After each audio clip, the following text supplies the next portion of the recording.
Hi everybody, it's Honest John again. Now I've been watching the war of words between Chris Christie and Rand Paul with some interest. It began with Christie answering a question about the NSA PRISM program, which is scooping up a whole lot of data. Christie has come down on the side of those who say that these kinds of things are necessary for our safety.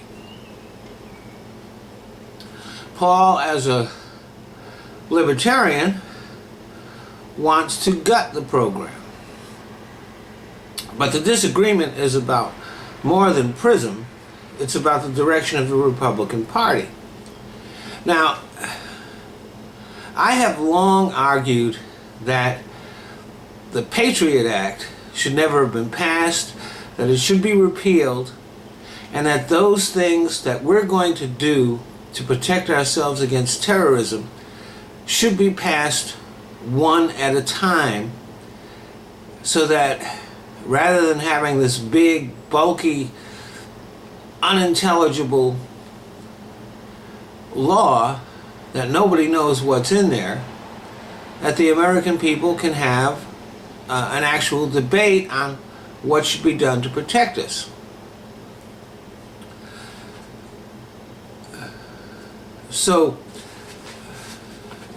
you would think that I'd be on Rand Paul's side in this, but Paul is an extremist, and I don't think that taking his advice on national security is a smart thing to do.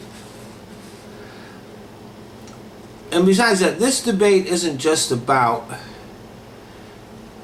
that. It is about the direction of the Republican Party.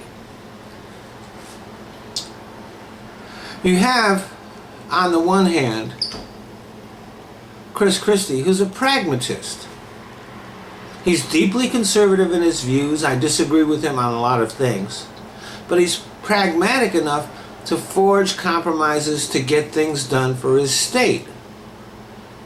And above all, he takes his responsibility to serve the people seriously. And he is the only Republican in what will be the field for 2016 that has any chance of winning on a national level. Rand Paul, on the other hand, got to where he is because of his daddy. His stands on issues are calculated on what will arouse the base and not what's best for America. And he does not have any deeply felt principles. He is a racist, although he makes a very slight effort to conceal it.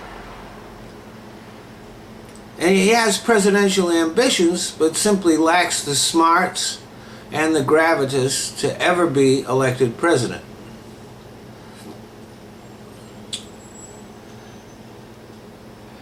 His criticism of Christie for his dedication to making sure that his state got the help it needed after Hurricane Sandy was a huge blunder.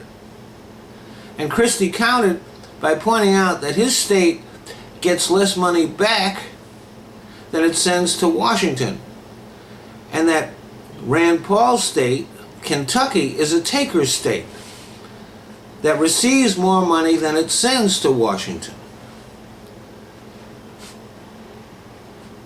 So Kentucky is actually a part of the United States deficit and debt. They contribute to that, not New Jersey. When confronted with this, Paul lamely used the military bases in his state as an excuse for that. Regardless of how you might feel about the NSA PRISM program, you have to score that debate for Christie. But come 2016, Rand Paul will have a much better chance of coming out of the presidential primaries than Christie will. The base just isn't going to go for him. Eventually, Christie and any other responsible Republicans will be forced out of the GOP, leaving the Tea Party in control of a tiny, shrinking gang of radicals. Thanks for listening.